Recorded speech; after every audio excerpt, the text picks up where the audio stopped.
Birshut, Moray Varabatai, with the permission of Hashem, I would like to give you this shiur, the memory of the 4 Jewish who been killed in France. Jewish, they were killed when they went to buy for Shabbat, Echot Shabbat. One of them, 2 of them I know them, but one of them, which I know well, he just went he forgot to buy the challah of Shabbat. And then he came back again. When he came back, that was a tragedy. The man, the terrorist, killed him. So both of them, they were very, very young, and they passed away. So you see, here there is nothing to understand. Whatever Hashem decide, that would happen. Can you imagine? This man, he did his shopping for Shabbat, and he forgot to take the challah. But unfortunately, he had to die. So, what Hashem did, he forgot the challah. He went, and when he went, the meantime the terrorists came. That man, he remembered that he needed challah. He came back, and the Jews was shot in the head, and he passed away. So, there is nothing you can say. Just, Baruch Hashem, with the Jewish people, we had a lot of Shoah in our lives. During the 3,000 years, there was a lot of pogroms. We suffered. So, another time. But it doesn't mean, God forbid, because of this, Hasu Shalom, we will stop our contact with HaKadosh Baruch Hu. No. I would like just to tell you this. When we talk about the Jews who went to Egypt, that was the first exile. And then there is a big question. They really needed the Jewish people to suffer so much in Egypt. Really? Did Hashem need it to build a nation in Egypt by going through a lot of suffering? You know, when Paro, he was not well, when he had la lèpre, the tzaraat, he killed Jews. He killed the children, the Jewish children, to wash with their blood. Can you imagine that? Imagine the soldiers of Paro, they went to the Jewish houses to take children from the hand of their mother, and just to kill them, that Paro can wash his body with the blood of those babies. You cannot imagine. So, why Hashem, he had to do all this? Why? My friend, I think even Moshe Rabbeinu, he had this question. Moshe Rabbeinu, when he was born, with miracles, he was saved by Batya. And then Moshe Rabbeinu, he went to see his brothers. He knew that he was Jewish, of course. And he saw his brothers, and he saw the way they suffered. So he said, Hashem, why? Why? Even Moshe Rabbeinu did not understand. Why this? Why this? Why? I mean, there is a limit how much you can hurt a slave. Slave is a avid, a esclave. There is a limit. But why? And the Paro, he made the Jewish people at that time, he made them suffering with no limit. With no limit. Even Moshe Rabbeinu, he said, why this? So he was looking for an answer. And then when he saw that the Jewish people, even though that they were slaves, they were talking Lashon Hara. So Moshe Rabbeinu understood. He said, Achen noda davar. Oh, now I understand. Now I understand why the Jewish people, they had to suffer. Because there is too much Lashon Hara between them. And Lashon Hara, maybe it's that who is take a punishment. But I have a big question. But I would like just tell you, without Torah, a person who doesn't study Torah, so the language that he can talk, it's Lashon Hara. So it's not their fault. I mean, how can you, Moshe Rabbeinu, suddenly he accused the Jews, now I understand why they suffer. Why they suffer? Because they speak Lashon Hara between them. But it's not their fault if they speak Lashon Hara, because there is no Torah. At least the Torah gives you the opportunity to understand that you are not allowed to talk Lashon Hara. The Torah gives you the opportunity that you are not allowed to talk Lashon Hara. And without Torah, so there is nothing to stop you, there is no limit. Where you can stop, where you cannot stop. So at least the mouth will talk Torah, this mouth, it will not talk Lashon Hara because they know that it's forbidden.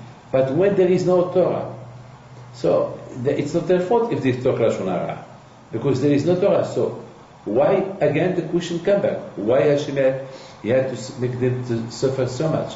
And because that can you accuse them because they talk Lashon Hara, so you have to punish them? There is no Torah. Understand if there is Torah, and even that they speak Lashon Hara, understand that they deserve to be punished. But if there is no Torah, so how can you punish them for that? So this is something that we have to understand. I would like to tell you this. Sometimes, and I would like to teach you. It's just I was reading a beautiful story. It was a Rabbi Reuven Kalnstein, Alav Shalom. One day he was sitting, and he was studying Torah David HaMidrash. And there were two students that they were talking bad about one rabbi. That this rabbi is not a big rabbi, and he has a lot of followers, he has a lot of Hasidim, and it's not give people, they follow him, and it's not something special. So they were talking bad about this rabbi. So Rabbi Reuven Kalnstein, when he heard this, he stand up, and he went to them, and he told them, what are you doing here? So they said, we're in the Beit HaMidrash, we study Torah. Okay, good. He told them, can I ask you one question? So they said, yes. So he said, tell me, how many mitzvot Hashem give to Noah? Understand? How many mitzvot Hashem give? We call them mitzvot b'nei Noah. Don't forget that when there was the Mabul, when Hashem drowned the world with the water, the deluge, and the only people who remained alive was Noah and his family. So after the Mabul stopped, so Hashem, he gave 70 mitzvot to Noah. Among them, to believe in Hashem, not to kill, not to steal, not to eat don't cut, a portion of meat from a sheep when the sheep is still alive. Anyway, don't do avodah zarah, idolatry. 7 mitzvot b'nei Noah. So to them, the Rabbi Reuven Kalnstein, he asked those two students, can you tell me the mitzvot that Hashem gave to Noah? So they said, yes. Yes, Hashem gave them 7 mitzvot. So the rabbi said, can you tell me the 7 mitzvot? So they started to try to remember the 7 mitzvot. And at the end, they only remembered 5 mitzvot. So he told them, well, what about the 2 other mitzvot left? So they told him, well, we don't remember. So the Rabbi Reuven Kernstein, he told them, I only ask you the 7 mitzvot of Bnei Noach, if you know them, and I see that you don't know them. So can you imagine if I ask you the 630 mitzvot that Hashem gave to the Jews? Of course, I don't know how much out of them you know. And you talk Lashon Hara about this big tzaddik who knows all the Torah. You dare to speak bad language about this Rab who knows all the Torah. You even 7 mitzvot that Hashem give to the Bnei Noach, you don't know them. How can you allow yourself to talk Lashon Hara about this rabbi? My friend, according to that story, I would like just to tell you one thing. The Jews that they were in Egypt in exile, they know the reason that they went to the exile. Everything started with the Lashon Hara between Yosef, that he talked bad about his brothers, to Yaakov. And the brothers, they couldn't accept the Lashon Hara that Yosef talked about them. And they thought, because of this Lashon Hara that Yosef talked about them, Yaakov, he bought the love of his father. So his father, Yaakov, he loved him a lot. What did the brothers? They sold him. And when they sold him, they sold him, he was a slave in Egypt. And through this slavation of Yosef in Egypt, all the family came to Egypt. So only for this, if he did not receive the Torah, only that story, the reason that why they came to Egypt, it's enough for them to know that the reparation of the exile of Egypt, it's ahdut, not to talk Lashon Hara, united. So that's what Moshe Rabbeinu, of course, he did not understand why the Jews are in Egypt, why they have to suffer, why this kind of exile, why Paro he treated them so bad, he killed them, he saw pogroms, and really it was not possible. But when he saw that the Jewish people talk Lashon Hara among them, he said, now I understand. Now I understand. I thought, even though that there is no Torah, but at least there is a story of Yosef. That at least that story, it's enough for you to remind you why you are in Egypt. So that means that as long as we did not correct the Lashon Hara that it happened between Yosef and his brothers, so we have to remind we are slave in Egypt. Now I understand why you suffer. Now I understand. And beside this, everybody knows the famous history about Adam HaRishon. Who doesn't know the story about Adam HaRishon with the snake, with Hava, that the snake is said to Chava, why not eat from this forbidden tree? So Chava, she said, because Hashem, he said not to eat. Hashem permitted us to eat from all trees except this one. And then Nahash said, nah. He started to talk bad about Hashem. He said, yes, Hashem, he worried, if you eat from that tree, you become like him. And that was a big Lashon Hara. And Chava, she accepted that Lashon Hara, and she ate it from that tree. And because of that big Lashon Hara, everything went back to all the creation was it was it was all mixed, good and bad mixed. Can you imagine? Hashem, he said to Adam and Chava, don't eat from that. The snake, he told them, you can eat it. Even Hashem, he become God. He become God because he eat it from that tree. So Hashem, he knows if you eat from that tree, you become like him. It's a big Lashon Hara. That mean what? That mean you want to be like God? That mean Hajj v'Shalom. In that story, everybody knows about it. So you see, Moshe Rabbeinu alav Shalom, when he saw that kind of Lashon Hara that Jewish people were talking about him, and after they went to Paro, listen, yes, they went to Paro, and they said to Paro, you know, Paro, Moshe, the one who was supposed to be a prince, he killed an Egyptian. They spoke bad about him, and Moshe Rabbeinu had to run away. He had to run away. He had to run away. To run away.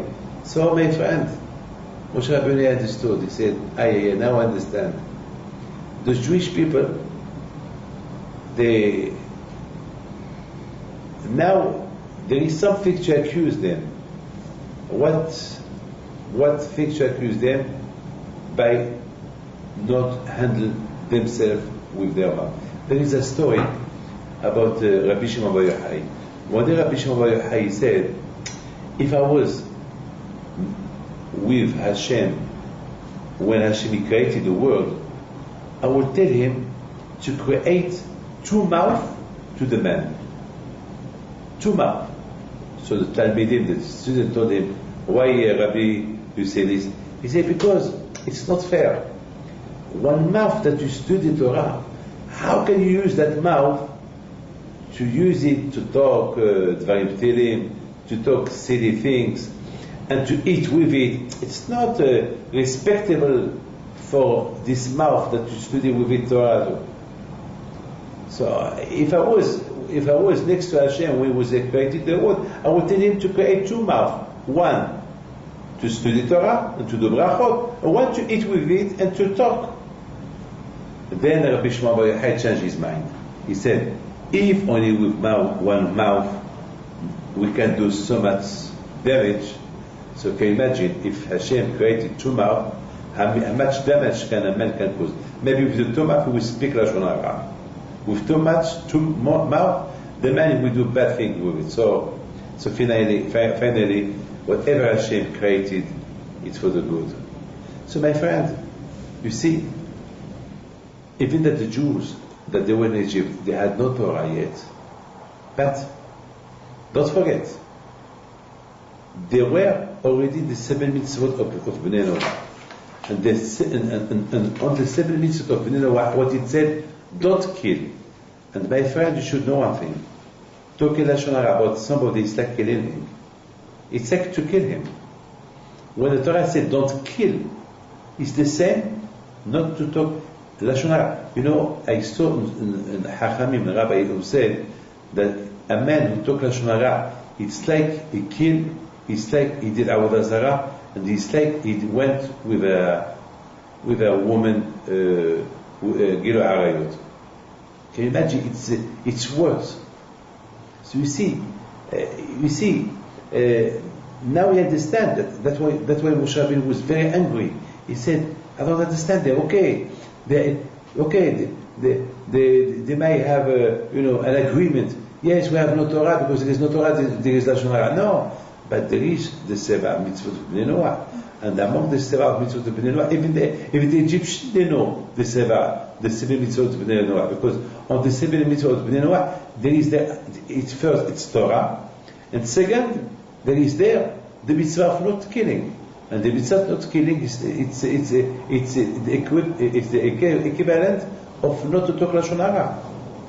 My friend, I would like to tell you something. When the Jews, and this is very important for me to tell you this, when the Jews really, they were able to have the Geulah, to be delivered from Egypt, you know what? When Hashem saw them with Ahdut. What does it united? What does it mean united? One of the mitzvot that Hashem gave to the Jews before they left Egypt, what? Korban Pesach. Korban Pesach is the sacrifice of Pesach that they did in Egypt. And so now you must know this halakha. The Korban Pesach, the Jews have the obligation to do Korban Pesach. Everyone has the obligation to do the sacrifice of Pesach. I mean that today we have no Beit HaMikdash. But at the time, it was even before, when they were in Egypt, Hashem gave them the first mitzvah, Korban Pesach, the sacrifice of Pesach. To take a sheep, a mouton, take a sheep, and to slaughter it.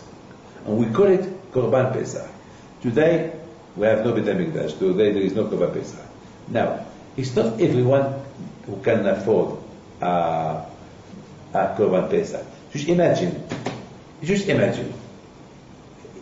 if each family had the obligation to do Korban Pesach. Now, let's say, if I have 10 children, so every child is going to do Korban Pesach. It's very hard. We cannot eat it. And there is a mitzvah that we have to eat the Korban Pesach during the night, the first night of Pesach. How can I eat 12 sheep? Comment je vais manger 12 moutons? How can I eat 12 sheep? Imagine, and I have to finish this by the morning. Imagine, you have 600,000 Jews. I mean, head of each family. So, can you imagine the millions of sheep? They have to do shechita that night. It's impossible. And besides this, there is poor people who have no money. There is a lot of poor people that they have no money to do Korban Pesach. So what's the halacha? The halacha is that I can bring Korban Pesach and I can share with me till 100 families. And each family, look, he will come and he put his hand on the Korban. And by just putting the hand on the Korban, he become a partner of the Korban. So Ahdut. That was a reparation. On one hand, that was Malkeba Batish. That was the best idea of Hashem, that all Jews will be united together before leaving Egypt. How? Korban Pesach. First, by doing Korban Pesach, they show Hashem how much they love Hashem. Because the sheep, it was like considered at the time the Avodah Zarah of Egypt. And now the Jews, they declare that we're not afraid of the Avodah Zarah of Egypt, we're not afraid of the Egyptian, we're afraid only of Hashem. First. Pharaoh was very clever. You know what Pharaoh wanted to do? He wanted that the Jewish people fight between them. What Hashem did? United them. Don't forget. Don't forget. There was a lot of Jews that unfortunately, the only way that they have to do peace, shalom, between them, so all the Jews will be united. So Hashem, He gave this mitzvah, Korban Pesach, that who united all Jews. And then they were liberated. That was something, a reparation for if there was any Avodah Zarah, if there was anything that something that between Ben Adam and Hawa was something that related one to other one, they were not in Shalom. So now everybody was in Shalom. So this is what I wanted to do. But you must understand one thing. The main reason that the Jewish people, they went, that Hashem, He wanted to build them in Egypt. Hashem wanted that the Jews, to train the Jews to be a strong nation. And to be a strong nation,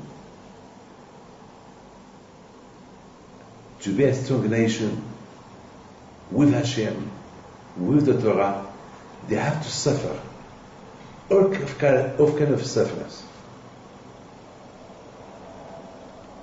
and to remain Jew. So today, my friend, with all bad news that we can hear, it is God forbid, Hash Shalom, that will not put us far away from Hashem. Look, gold. If you want to do a beautiful diamond and a beautiful ring gold, you have to melt the gold. The gold is going to be melted with fire, and then you can make the beautiful jewelry that you want. To have a beautiful diamond, you have to polish it, you have to work it, and then you put it in a beautiful ring, then you put it in your finger. To be a good Jew, we have to pass all those kind of sufferings. Look, you take the gold, you melt it, and then you have to hurt, you have to make it through a lot of machines till you make a beautiful ring gold in your hand. You put there a beautiful diamond.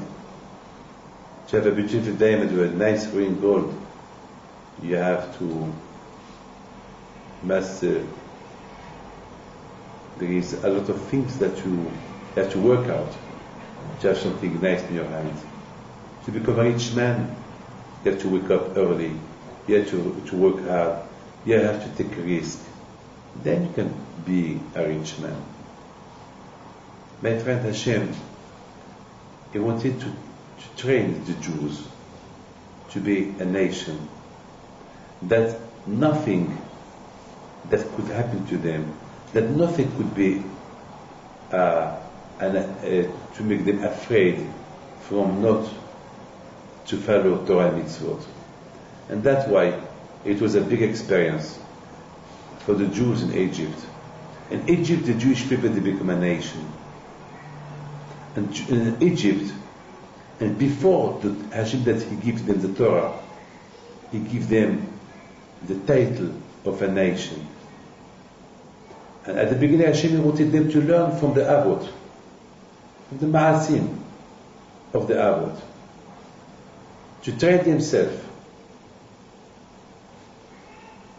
with those kind of few mitzvot that Hashem gave to Noah. And then they knew a lot of stories about Abraham, Yitzhak, Yaakov, Yosef, the Shvatim. Enough, all those stories to make them, to train them to be a good nation. And Baruch Hashem, they were a good nation.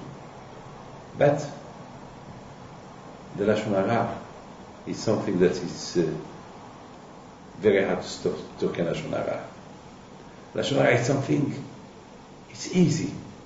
It's something that freedom, the free speech, something that's it's so, and because it's so easy to speak bad, it's so easy to talk Lashon Hara, so you have to work hard for it. You have to think. And my daughter, she told me a beautiful story. She told me that there was some genius people, very intelligent people. They wanted to find out who is the man who is the most intelligent man in the world. So they wanted to choose the most intelligent man in the world. So they started to search, and they find somebody that is supposed to be the most intelligent man in the world. Very, very clever. So they told him, look, we're going to put you in a room, we're going to close the room, and then you have to find your way out. We give you 1 week, you stay in that room, and then after 1 week, if you find how to open the door, so really you are the most intelligent man of the world. So they left only one table, one chair, one lamp, so you can have some, and then they closed his eyes, and after they told him, after 5 minutes, start to look. And the room was made very, very intelligent. It was not easy to find your way out. It's not what it, I mean, there is the door, but he must. So he started to search. For 1 week, it was so. He was looking to find a way out for. And they could not find. A week later, the people who choose him, and who wanted to test him if really he is the most intelligent man in the world, they entered the room and they told him, we thought that you are the most intelligent man in the world, but we realize that you are not intelligent. We thought that you will have success to open the door, you will find out your way out to open the door. You couldn't find it. So you are nobody. So he told them, but it's very hard. So they told him, but the door was open. We did not close it. You thought we closed the door. So you were looking to go out, but we did not close the door. You thought about everything, and you did not think about trying to open the door. Maybe the door is not closed. My friend, sometimes we look about something and it's so near. To serve Hashem, it's so near. Just we can learn from Abraham, Yitzhak, Yaakov. It's so close. And we try to find, to search a way how to serve Hashem. You don't need. It's so near. You don't need to invent how to serve Hashem. You have already the experience. Just look up. Look up how Abraham, Yitzhak, Yaakov served Hashem. And what happened to them, it's a history, it's a repetition of history. Or what happened to them, it could happen to us. So we can only, it's an experience from them we can learn. I mean, it's so easy to find out that to talk bad is no good. How? From yourself. It's easy, from yourself. Why Yosef was sold? Why you are now in Egypt slave? Because of Yosef. Because Yosef spoke bad about his brothers. His brothers he did not accept it, and they sold him. And when they sold him, so he remained there. And then the Yosef family come to Egypt. And then this is the reason why they are. And beside it, the Sheva Mitzvot Bnei Noah. I mean, from the Sheva Mitzvot Bnei Noah, it's one of the 7 mitzvot is not to kill. And a man who speaks Lashon Hara is like killing. It's like you kill. You are a traitor. So my friend, I would like my friend to tell you something.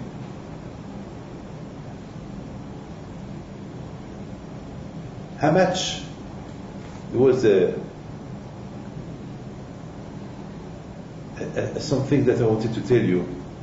I was reading one of the books. It's something beautiful. I was reading that a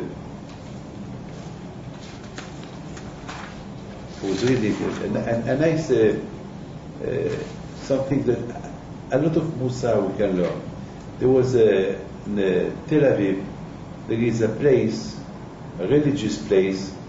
They call it Heichal Talmud, and there it was about maybe 30 or 40 years ago. It was the only big Beit HaMidrash in Tel Aviv. So a lot of rabbis they go there, and a lot of admurim they go there, and all big shiurim were given there. It was Heichal Talmud. It's in Yehuda Halevi in Tel Aviv. So it was a very well-known place. Today, Baruch Hashem, you have everywhere a big place. But at the time it was so. And always they were there, big rabbis, big admurim who received people there. So one day, a rabbi came to give a big shiur. There were there hundreds of people, and among them, a man came, a homeless. He smelled bad, very, very, very bad. And people started to look at him. He was a man that has no house, and he did not wash, and he had a bad look. He smelled bad. So suddenly people started to look at him.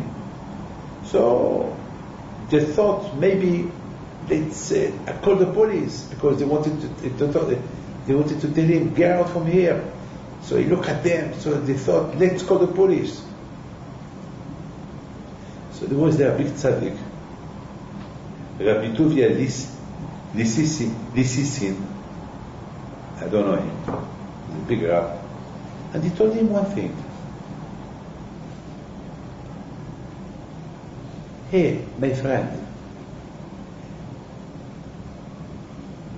one day, you're all married, you all had children, and those children, you love them, and the mother, and your wife, the mother, she used to hold the children with love, with kissing.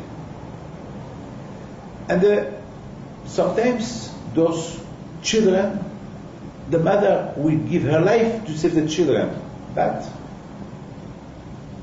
sometimes the children, they smell bad.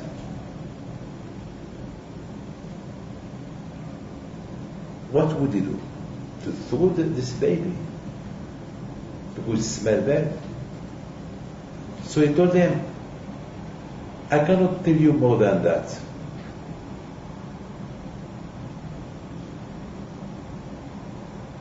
This Rabbi Tovia, he did not say to the people, throw him out. He did not advise them to call the Mishtara, the police. He only said one thing.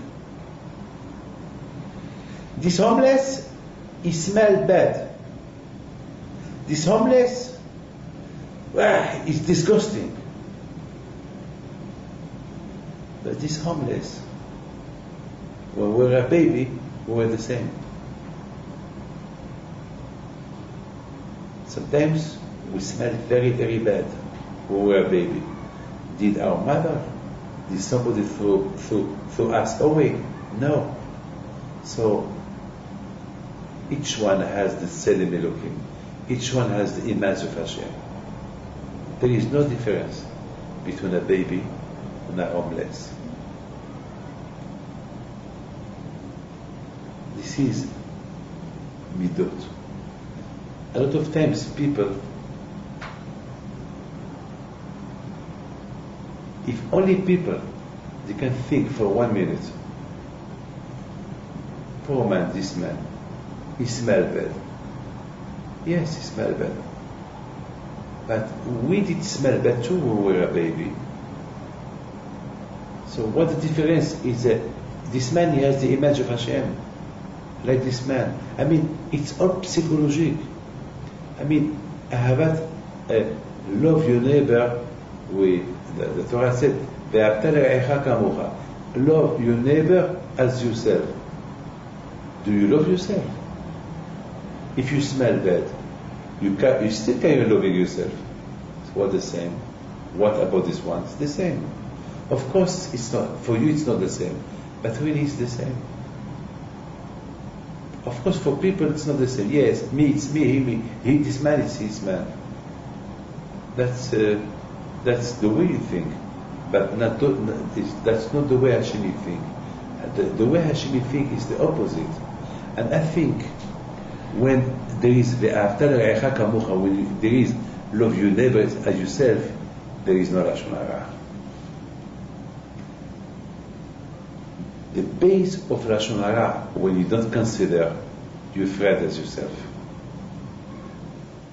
But when you consider your friend, when you consider your friend as yourself, the same way that you cannot speak Lashon Hara about yourself, you will not speak Lashon Hara about somebody else. I mean, this Rabbi Tovia, he did not teach the people something. He just told them, look, we were the same one day. It's right, he smelled, he's a homeless. But we were like that one day. What the difference? Of course, for me it's a big difference. Me, it's me. My child is this one is one. Yeah, that's what you think. But don't forget, Hashem created all of us. With Hashem, there is no difference between you or him. Your child is the same. Hashem loves everybody. We have to follow the step of Hashem. And for me, my friends, the only way, the only way to avoid Lashon Hara, it's only through not to speak Lashon Hara. Look, the Meraglim.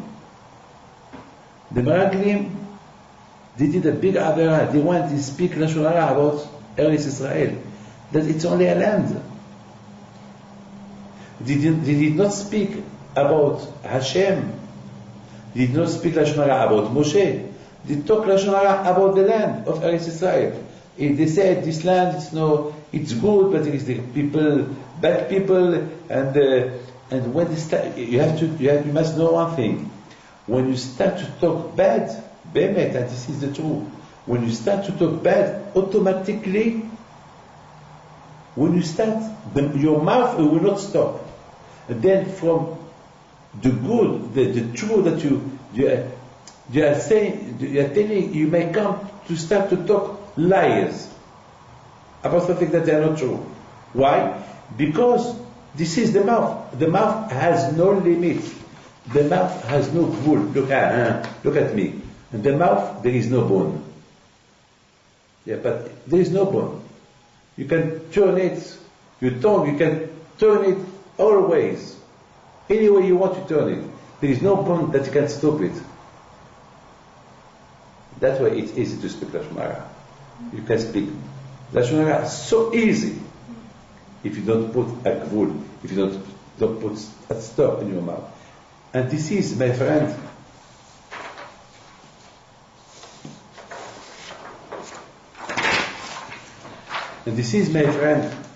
what everybody should know.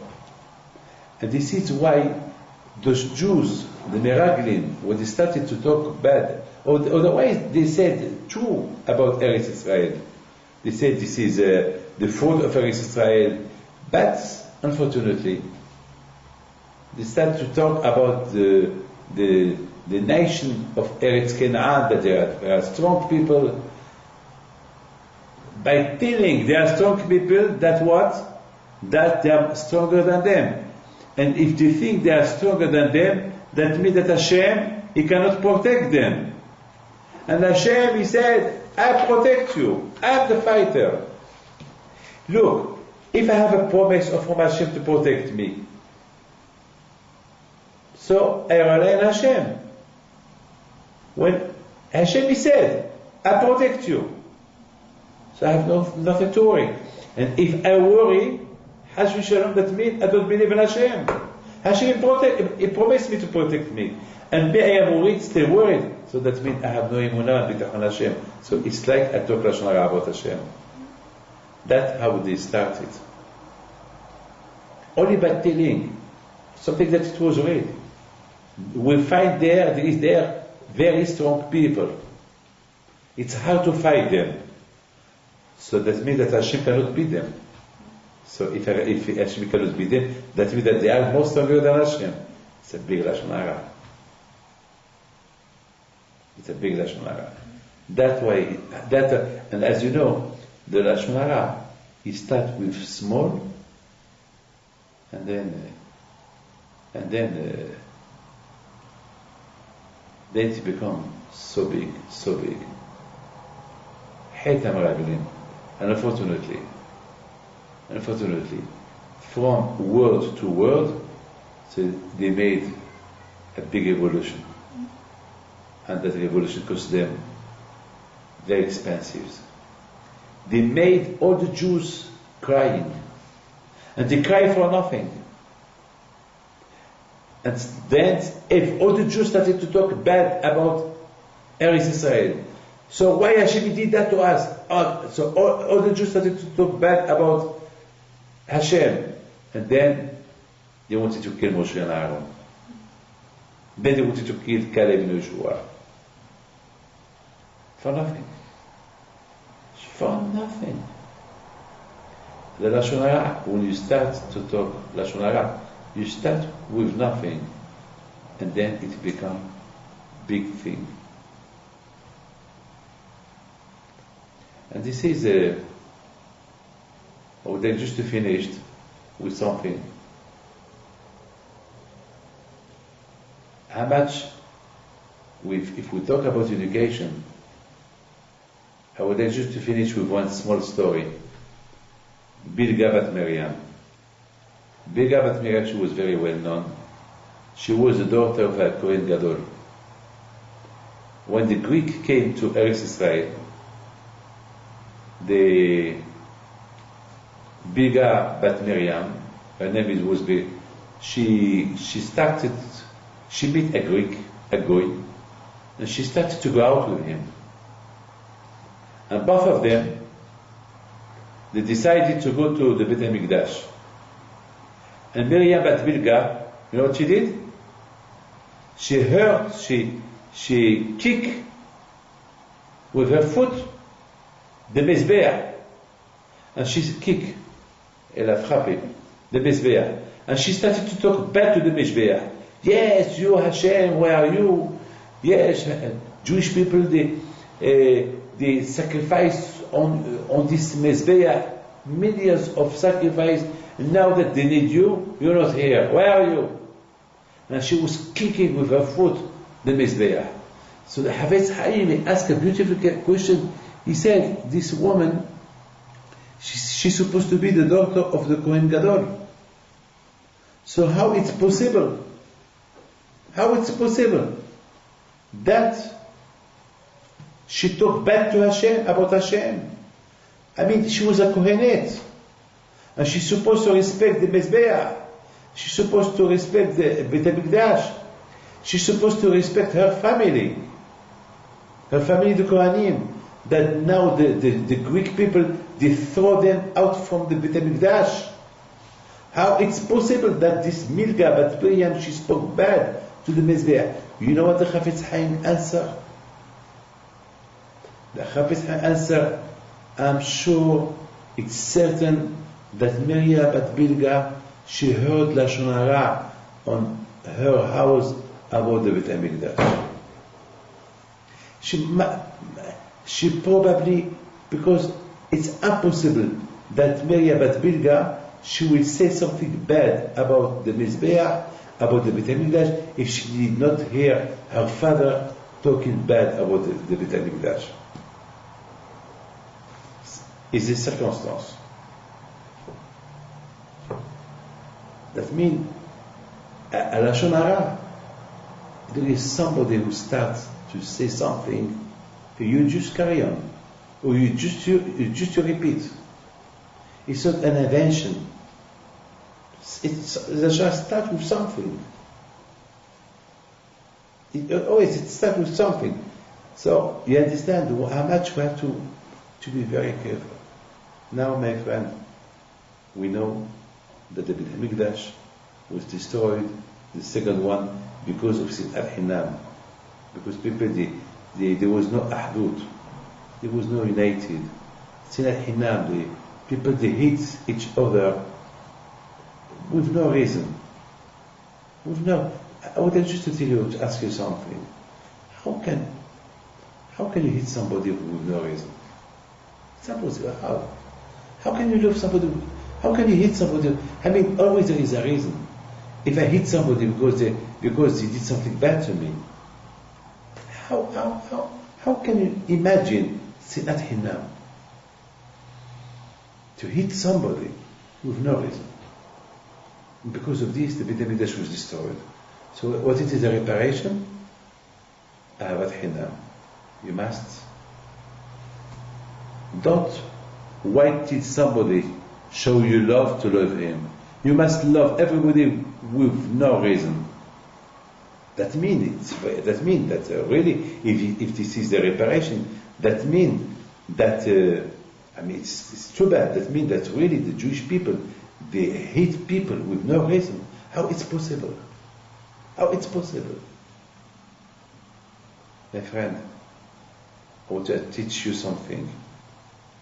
If you don't search, the Tzara is very big. If you don't search to love with no reason, so you will hate with no reason. You understand? This is the kava mahshava. If you don't search to love with no reason, so you will have sinat hinam for no reason. So what it is now, that was the Beit HaMikdash. I mean, it's like lo ikhpat li. It's like I don't care. To live with the word I don't care. I don't care about you. I mean, hey, I don't hate you, I don't love you. That is no good. Can you imagine Hashem, he will do the same like you. He will not hate you, he will not love you. He will not accept that. You know why? Because it's impossible. The world cannot exist if Hashem will turn his face. Because Hashem will say, well, I don't need you, I don't love you. I have nothing against you. A lot of times we heard, ouais, mais j'ai rien contre toi. I have nothing against you. You have nothing against me. You have nothing against him. Okay, so what? So I have nothing against you. I'm not obligated. I have no obligation to love you. I have no obligation to hate you. So what? Nothing. If there is nothing, the world cannot live with nothing. There must be something. There must be a free love. Ahavat hinam. There must be. Otherwise, the world cannot exist. If each one will say, I don't care. So I don't care. It's the end of the world. You have to care. Ahavat hinam. You don't need that I do favors to you so you can love me. With no reason. This is, my friend, this is the yisod for not to talk Lashon Hara. This is the yisod. This is the base. The base not to talk Lashon Hara is Ahavat Hinam. My friend, I finished. So, look. So the Jews want to exile to Mitzrayim because of Lashon Hara. But why there was Lashon Hara? Because there was no Ahavat Hinam. Today, we are exiled. Why? Again, Sinat Hinam. So we want Mashiach, we want the liberation, so Ahavat Hinam. Ahavat Hinam. So the Jews, before they left Egypt, Hashem created among them Ahavat Hinam. How? Korban Pesach. This Korban Pesach, the sacrifice of Pesach, that each Jew was invited to do it, sharing the Korban Pesach with everybody, partner, Ahavat Hinam. And then the Jews were liberated. So so today, and our own exile today, that where we are, so Ahavat Hinam, love with no reason, that will be, Be'ez Hashem, our big reparation for Be'ez Hashem, not to talk Lashon Hara. My friend, this shiur that I just say is in the memory, Be'ez Hashem. Can you give me this, please? And the memory of the 4 people who passed away, the murder in France, Erev Shabbat. François Michel Saada, Philippe Ram, Yoav Hatab, and Yohan Cohen. May Hashem rest, may their soul rest in peace. Amen. God bless you.